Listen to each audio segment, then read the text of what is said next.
Hello everyone, welcome back to my another video. और कैसे हो आप सब? आई होप अच्छे होंगे, बढ़िया होंगे। तो जी, मेरे चैनल होम कोई निशा में स्वागत है आप लोगों का, और मैं हूँ निशा।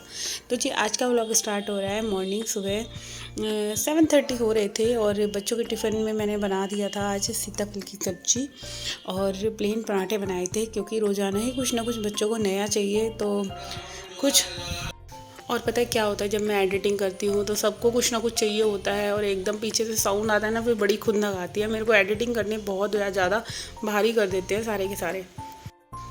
तो ना आज ना देखो, बुधवार का दिन था और बहुत सारे काम वही रोज़ाना की तरह मेरे होते हैं। तो सबसे पहले मैंने मशीन लगा दी थी और अपना सुबह का जो रूटीन होता है मेरा, नहा धो के पूजा पाठ वगैरह हो गई थी। तो जल्दी मैं एक और नया वीडियो बनाऊँगी अपना पूरे दिन का।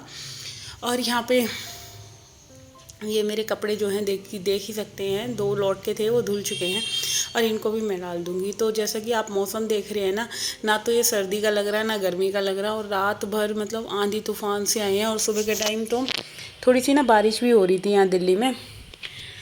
और मौसम एकदम बदला है ना, कुछ समझ ही नहीं आता कि क्या ही चल रहा है। मतलब कि कहीं कुछ भूकंप आ रहे हैं, कहीं कुछ हो रहा है, तो कुछ नहीं पता नेचर का किस मतलब इस मौसम में ऐसा आंधी तूफान, तो मेरे को कुछ समझ ही नहीं आ रहा। तो आज ना फाइनली मेरे को बच्चों वाले रूम की डीप क्लीनिंग करनी थी, और होली का त्यौहार आ रहा है, तो फिर मेरे को ये लगता है चलो 30 त्योहारों पे तो घर की ना अच्छे से सफाई होनी ही चाहिए। और वैसे तो होली पे खाने का बनता है, तो मैं खाना बनाने से पहले मतलब क्लीनिंग का सारा काम, सारे रूम वगैरह निपटा लूँगी अपने, जो भी मेरे को डीप क्लीनिंग करनी है। और बहुत मेहनत लगती है यार एक एक रूम की सफाई करने में। आप देख ही सकते हैं कि मतलब मेरे ना काम करते करते 2 बज जाते हैं। बट फिर ये लगता है ना कि भाई काम करने के बाद, इतनी मेहनत करने के बाद घर मेरा बिल्कुल चमचमाता हुआ दिखता है, अच्छा लगता है। बिल्कुल बहुत अच्छी वाइब आती है जब मैं घर को बिल्कुल अच्छे से साफ़ कर लेती हूँ ना, एक पॉजिटिविटी सी लगती है। और ये कमरा ना बहुत ज़्यादा गंदा हो रहा था, क्योंकि बच्चों के एग्ज़ाम चल रहे हैं, तो बच्चे बहुत ज़्यादा ना इसमें ही पढ़ना खेलना कूदना उनका इसी में हो रहा था, दोनों का। और यहाँ पे मैं पहले सफाई करूँगी, पंखे से स्टार्ट करूँगी। देखो पंखा चल भी नहीं रहा, हल्का हल्का बच्चों ने चलाना स्टार्ट कर दिया है, तो इस पर भी ना देखो धूल मिट्टी हल्की हल्की सी आ ही रही है।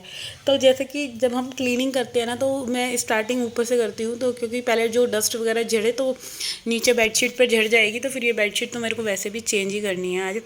तो पंखे की सफाई भी बहुत ज़रूरी है। और जब पंखे पर गंद लगा हुआ दिखता है ना, मैं ज़्यादातर बहुत लोगों के घर जाती हूँ जैसे कहीं भी, तो मेरी नज़र ना एकदम पंखे पे जाती है। पता नहीं क्या मेरी एक हैबिट हो गई है, या आप लोग भी ध्यान देना। तो जब मैं पंखे गंदे देखती हूँ तो भाई मेरे को इतनी इरिटेशन सी होती है कि भाई लगता है कि देखो कितना गंद लोगों ने मचा रखा है।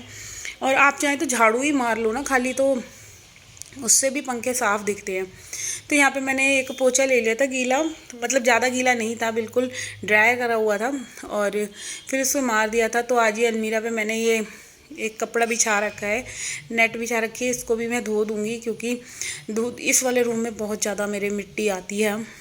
और ये लाइट्स वगैरह सबको मैं आज अच्छे से साफ़ करूँगी, जहाँ तक मेरी कोशिश रहेगी।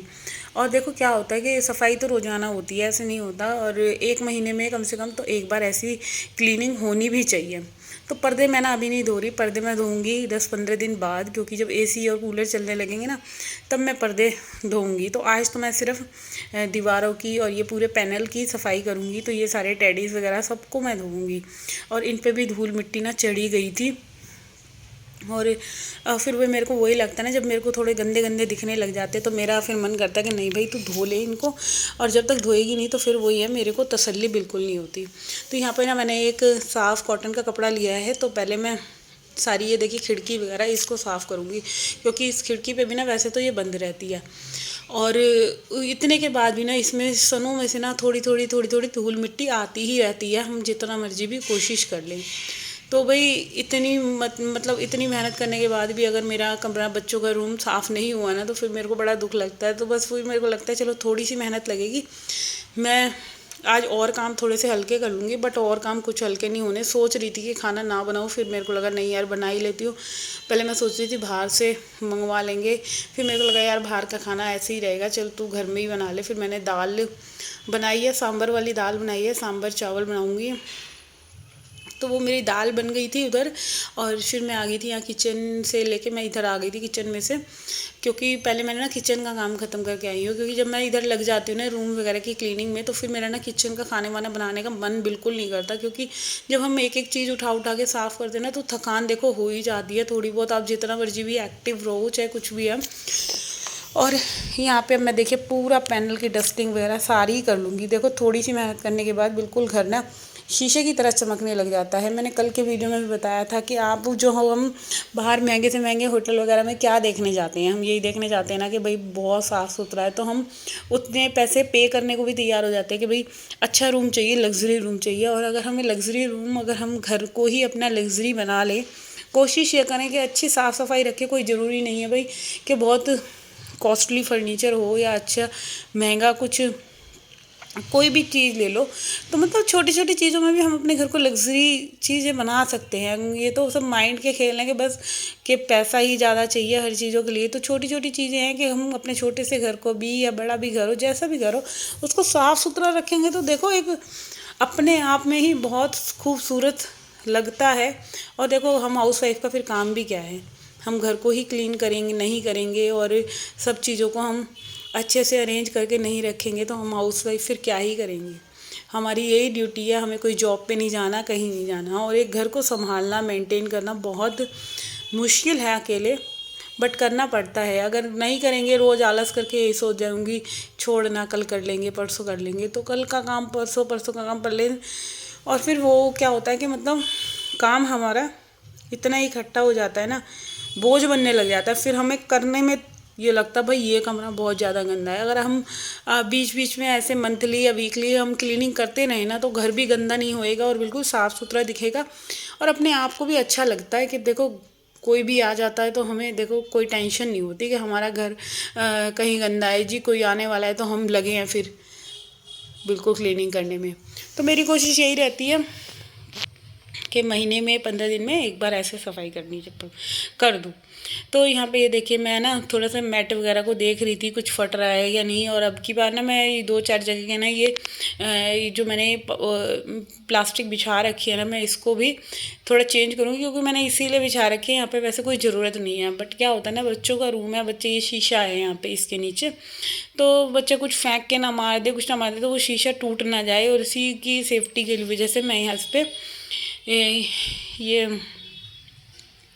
क्या कहते हैं मेज पोश बिछा कर रखती हूँ। इसकी मैंने कटिंग कर दी है प्लास्टिक लाके, तो बहुत हेल्पफुल रहता है मेरे को फिर सफाई करने में, क्योंकि शीशा वगैरह का तो बच्चों का रूम है, और डर यही रहता है बच्चों वाले घर में कि कुछ बच्चे गंद ना कर दें, तोड़ा ताड़ी ना रख कर दें, तो इस उन्हीं से बचाने के लिए ये मेरे को बिछाने पड़ते हैं। और बहुत ज़्यादा ना मेरे लिए सहायक हो गए ये सब चीज़ें, कि मैं जब भी सफाई करती हूँ तो फिर बस मेरे को लगता है कपड़ा मैं इस पर मारूँ और एकदम सारी चीज़ें बिल्कुल साफ़ सुथरी। तो यहाँ की ना मैंने ये जो टोकरी है इसकी, उसको भी ना, जिसमें मैं ये तेल क्रीम वगैरह रखती हूँ, तो मैंने छोटी सी एक कैबिनेट सी बना रखी है, तो उसको भी ना मैं आज मशीन में धो दूँगी। तो मशीन लग दिया ना, मेरे बहुत सारे काम हो जाते हैं मशीन में ही, मेरे आधे से ज़्यादा ऐसे एक्स्ट्रा सामान जो भी होते हैं वो धुल जाते हैं। तो यहाँ पे ना मैं बेडशीट को घुमाने डाल आई थी मशीन में, तो मेरा क्या होता है जब मैं काम करती हूँ तो मेरी मशीन भी लगी रहती है और कपड़े भी मेरे साथ के साथ धुलते रहते हैं। और जब कपड़े धुलते हैं तो फिर देखिए एक तरफ से काम भी हल्का हो जाता है हमारा। और यहाँ पे अब देखो मैं बेडशीट वगैरह बिछा दूँगी ना, तो क्या होता है जब इतना काम हम करते हैं और बेडशीट ही बिछा देते हैं जैसे साफ़ सफाई करके, तो बहुत ही ज़्यादा रूम ना अच्छा लगने लग जाता है एक बेडशीट बिछते ही। मेरे को तो बहुत अच्छा लगता है। तो यहाँ पे देखिए सारी डस्टिंग वगैरह हो गई थी, और ये पैनल जो है सामने का बिल्कुल साफ़ हो गया था। टीवी पैनल मैंने बिल्कुल अच्छे से क्लीन कर दिया था, और स्विचेस रह गए हैं तो उनको तो मैं एंड में एक साफ़ टॉवल वाले कपड़े से उनको पोंछती आऊँगी। और आज ना मैं इस कमरे की थोड़ी सी ना धुलाई करूँगी सर्फ वाले पानी से, और वाइपर से पानी खींच के ना मैं बाथरूम में कर दूँगी। तो कम से कम 1-1.5 महीने में धुलाई कर ही लेनी चाहिए। और बेड के नीचे भी पानी डाल के धुलाई कर दूंगी, क्योंकि इसके नीचे ना ये स्टैंड लगवा दिया है मैंने इस वाले बेड में, क्योंकि पहले ये ज़मीन से टच था तो फिर तो झाड़ू भी नहीं लगती थी, और पता है कूड़ा इतना इकट्ठा हो जाता था इस बेड के नीचे, तो बहुत परेशानी होती थी। फिर एक बार हमारे मिस्त्री लगा तो मैंने फिर इनके नीचे ना बेड के नीचे पाए लगवा दिए। तो फिर बहुत ज़्यादा सही हो गया वो पाए लगने से, क्योंकि जब भी मैं सफाई करती हूँ, झाड़ू वगैरह लगाती हूँ ना, तो बिल्कुल बेड के नीचे से सारा कूड़ा खिंच कर आ जाता है। और फिर देखो जब कूड़ा खिंच कर आता है ना, तो फिर ये टेंशन नहीं रहती कि भाई कूड़ा अंदर पड़ा हुआ है और मेरे को जब बेड में हटाऊंगी तभी सफाई होएगी। तो इस चीज़ का मेरे को बहुत ज़्यादा हेल्प हो गई है जब से मैंने इसके नीचे स्टैंड लगाए हैं। तो यहाँ मैं पिलो कवर भी चढ़ा दूँगी, और अभी ना इसके इन पिलो के ऊपर ना मैं एक और पिलो कवर चढ़ाती हूँ। तो अभी वो धुल रहे हैं, तो फिर मैं जब वो धुल कर आ जाएंगे ना, तो वो वाले पिलो कवर भी चढ़ा दूँगी। मैं एक पिलो के ऊपर दो दो कवर चढ़ा के रखती हूँ, जिससे कि मेरे पिलो गंदे ना हों। तो ये चीज़ आप भी नोटिस कर लीजिए, अगर हम नहीं चढ़ाते ना, तो फिर ये वाले पिलो कवर गंदे हो जाते हैं और बहुत ज़्यादा बुरे लगते हैं। तो दो कवर चढ़ा के रखिए अपने तकियों पे। ये छोटी छोटी सी टिप्स हैं सबके लिए। और मैंने ना गद्दे के कवर भी मेरे ना दो चढ़ रहे हैं एक बेड पे। जैसे एक जो पहले मेरे फट गए थे ना, वो भी मैंने अंदर चढ़ा रखे हैं, उनको हटाया नहीं है, क्योंकि सेफ्टी हो जाती है भाई। दूसरा भी दो चढ़ जाएंगे तो वही है कि जो सही वाला गद्दे का कवर है वो ख़राब नहीं होगा, इस वजह से। और अब फाइनली हमारी बारी आती है, मैं झाड़ू वगैरह लगा लेती हूँ। तो यह झाड़ू लगाने से पहले पहले ना मैं थोड़ा सा दीवारों पर भी लगाऊंगी झाड़ू, क्योंकि देखिए थोड़ी बहुत धूल मिट्टी इन दीवारों पर भी झड़ती है, और जो थोड़े बहुत जाले वाले लगे होंगे तो उनको भी मैं साफ़ कर दूँगी। और बस पूरे रूम में लगा दूँगी यहाँ झाड़ू, और कोने कोने में से कूड़ा निकाल दूँगी। और यहाँ पे करूँगी मैं अपने इस वीडियो का एंड। अगर आई होप आप लोगों को मेरा ये वीडियो अच्छा लगे, तो जाते जाते प्लीज़ यार सब्सक्राइब कर दो चैनल को। और फिर कल मिलेंगे एक और नए वीडियो के साथ। जब तक के लिए टाटा एंड बाय बाय। और अपना अपना ध्यान रखिए जितने भी मेरे प्यारे प्यारे सब्सक्राइबर हैं। और फिर कल मिलूँगी एक और नए वीडियो के साथ। जब तक के लिए बाय, अपना ध्यान रखो।